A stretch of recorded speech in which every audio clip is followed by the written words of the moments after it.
Hello and welcome back to my channel, or welcome if you're new here. My name's Katie, I'm a full-time artist living in the south of England, and today I want to show you a spread which I filled with fish in my A5 sketchbook, and I painted them in a 20-minute timer. So I'm just flicking through one of my favourite reference books here, which is the Natural History book, a visual guide to everything on Earth, and it's filled with so many subjects and I absolutely love creating from it. And I'm going to be using gouache, colour pencils and Neocolors for my spread today. So I'm just laying out all my materials here, but in this video I want to talk about my love of working to a timer.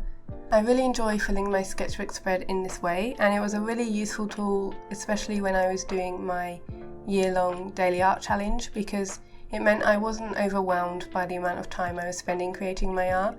I could just set aside 10 or 20 minutes and know that that was enough to fill a spread.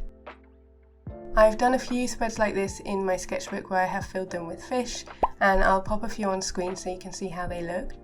And they are quite loose and messy. I actually think today's ones turned out a bit too tight for my liking, and I definitely could have used a shorter timer, but I think that's just because I'm quite practiced now with working in such a short time limit, and so I think I could definitely work quicker, and I definitely think it would have worked better if I'd worked quicker on this one, because it definitely didn't need the time, and I definitely found myself running out of things to do when the 20 minutes was coming to the end.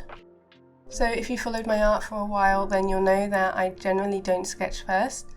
I'll only do that if I'm really specific on layout, but for spreads like this, and most of the time in my sketchbook, I definitely prefer not to go in with a pencil first, and I try to find the shape with my paintbrush. I talk a lot about that, and I basically just sort of lightly sketch the outline or block in the colours first, and I do use quite watered down gouache for this.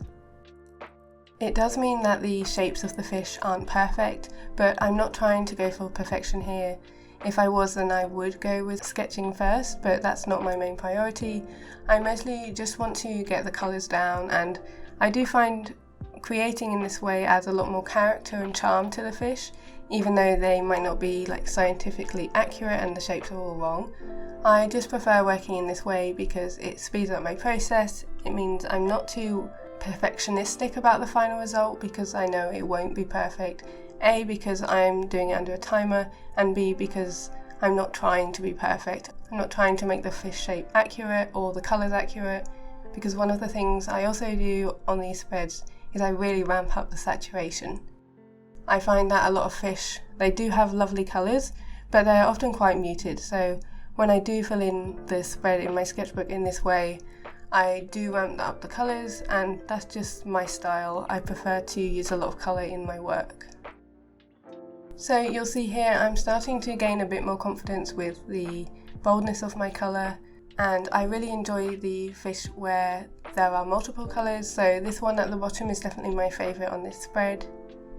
I do mix a lot of white in with my gouache, so I find that I do go through white more than any other colour, but I'm just sort of sketching with my paintbrush here. You'll see that I'm using it in quite a loose way, because again I'm not trying to get it perfect, and just map out the basic shape of the fish. At this point they do look quite rough and very messy, so I find that the next few layers of the coloured pencils and the Neocolors really helps pull it together. I've learnt that this is just the way my style is. When I first was creating, I found it really frustrating that the original first layer looks so bad, in my head anyway, because it doesn't look how I want it to. But I've really learnt to trust the process and believe that the details layer, so when I add on my coloured pencils and Neocolors, really help. I think before I would have abandoned it quite early on, but just going through the full process is kind of like a journey as an artist and understanding your style. So if you do find yourself frustrated when you aren't sketching and you are putting down your paint layer, just keep going and try to follow it through, because it does make a massive difference. So I'm using coloured pencils first because the Neocolors are very hard to go over, and I have got a video all about Neocolors, which are one of my favourite mediums, so I will link that up in the cards if you'd like to learn more about them. But I'm just using Prismacolour pencils here, and I'm using the colours that I've already put down as a base, and then these are more for texture and extra details. So you'll see I am being quite scribbly with them, and that's because I'm just trying to add on extra texture. I really like using these for the scales, like you'll see on the fish above, and for the details like the fins and the eyes. I'd left that little gap for the eye in that middle fish, and it was definitely in the wrong place, but it doesn't matter because, like I said at the beginning, I'm not trying to make these accurate, and nobody actually will know what it's supposed to look like, and I don't think it matters if it's not perfect because this is just like my artist representation of the fish.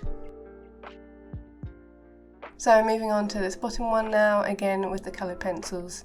And I really liked adding in this pink pencil because it really added a lot of vibrancy. I use the coloured pencils for some outlines, but generally for this style I use it more for the details rather than going around the full fish. But I do find it adds a lot of definition, and one of my favourite things about this part is adding in the little scales. So now I've got my near colours out, and I'm using some colours just to kind of blend things together. So I was using that like beige colour and this salmon pink, and that helps to blend in some of the pencil textures, and again it adds even more texture on top. It also adds a lot of vibrancy, so in some of the areas I really want to amp up the saturation even more, so I'm using the blues on this top fish and again adding in some more scales. And they're just really vibrant. There's a lot of pigment in these newer colours, and I find them really great for final layers. You can water them down because they are water soluble, but I tend to only use them like this because I really like the effect that they give. So I'm not working on one fish at a time. You'll see that I have been like dotting around with the fish and using the colours that work best. So with the blues I'll do some on the bottom fish and then the top fish, and like working that way rather than going one at a time.